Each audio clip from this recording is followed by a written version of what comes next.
प्यारे साथियों नमस्कार दोस्तों। रीट पात्रता परीक्षा को लेकर बहुत ही बड़ी अपडेट आई है आज। यदि रीट पात्रता परीक्षा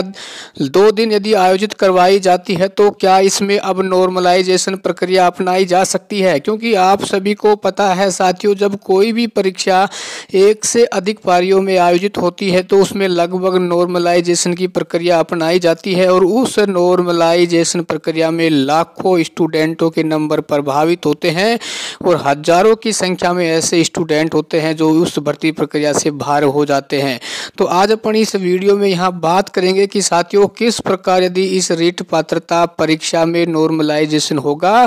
तो 70 और 80 नंबर वाले स्टूडेंट किस प्रकार से उनकी पात्रता क्लियर हो सकती है। और कुछ ऐसे साथी भी रहेंगे, यदि आपके 90 नंबर आ रहे हैं या फिर मान लो आपके 86 नंबर आ रहे हैं तो हो सकता है आपकी रीट पात्रता क्लियर भी नहीं हो पाए। देखो दोस्तों, आप यहाँ पे देख सकते हैं कि जिस प्रकार से अब की बार जो रीट पात्रता परीक्षा में 14 लाख आवेदन आए हैं तो कहीं ना कहीं बोर्ड के सामने भी ये माथापच्ची बनी हुई है जिसमें लिखा गया है हो सकता है कि अब की बार भी रीट पात्रता परीक्षा है वो 2 दिन आयोजित, यानी लगभग आप ये मान के चलना कि साथियों 4 शिफ्टों में करवाई जा सकती है। क्योंकि 2022 में जब रीट पात्रता परीक्षा हुई थी तो यह 4 शिफ्ट में हुई थी जिसमें नॉर्मलाइजेशन की प्रक्रिया को अपनाया गया था और उसमें आपने एक देखा होगा काफ़ी साथियों के नंबर कम भी हुए थे और कुछ साथियों के नंबर वहाँ पे बढ़े भी थे। क्योंकि कुछ हमारे ऐसे साथी भी थे 2022 में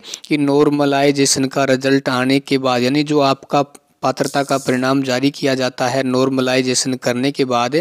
तो उससे पहले क्या था, काफ़ी साथियों की पात्रता क्लियर हो रही थी, लेकिन जैसे ही नॉर्मलाइजेशन करने के बाद रीट पात्रता का परिणाम जारी किया गया तो चुटकियों में हजारों की संख्या में ऐसे युवा साथी थे जिनकी रीट पात्रता क्लियर नहीं हो पाई थी, है ना। तो साथियों हो सकता है इसमें पूरे चांस हैं कि 2025 में फरवरी माह में होने वाली रीट पात्रता परीक्षा यदि 2 दिन लगातार होती है तो यदि पेपर का लेवल डिफरेंस रहता है तो साथियों इसमें कोई भी संकोच नहीं कि रीट पात्रता परीक्षा में नॉर्मलाइजेशन नहीं होगा। क्योंकि अभी आपने देखा होगा कर्मचारी चयन ने जो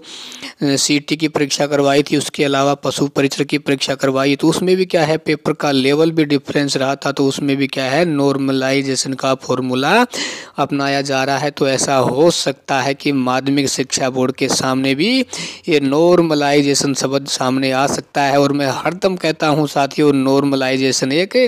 उस लॉटरी की तरह होता है जिसमें कुछ नहीं कहा जा सकता। अधिक मेहनत करने वाला स्टूडेंट भी हो सकता है उस परीक्षा से बाहर हो जाए और एक तुक्का मारने वाला, मेहनत नहीं करने वाला स्टूडेंट हो सकता है कि उसका भाग वहाँ पे खुल जाए। तो ये नॉर्मलाइजेशन शब्द साथियों एक लॉटरी की तरह होता है। और यदि ऐसा होता है कि परीक्षा 2 दिन होती है ना, 4 शिफ्ट में होती है और पेपर का लेवल भाई साहब यदि डिफरेंस आता है, क्योंकि आने की पूरी संभावनाएं रहती हैं, तो ऐसी कंडीशन में रीट पात्रता परीक्षा में भी नॉर्मलाइजेशन अपनाया जा सकता है। और यदि बोर्ड नॉर्मलाइजेशन को अपनाएगा तो फिर रीट पात्रता परीक्षा का परिणाम जारी होने में भी साथियों काफ़ी लंबा समय लग जाएगा।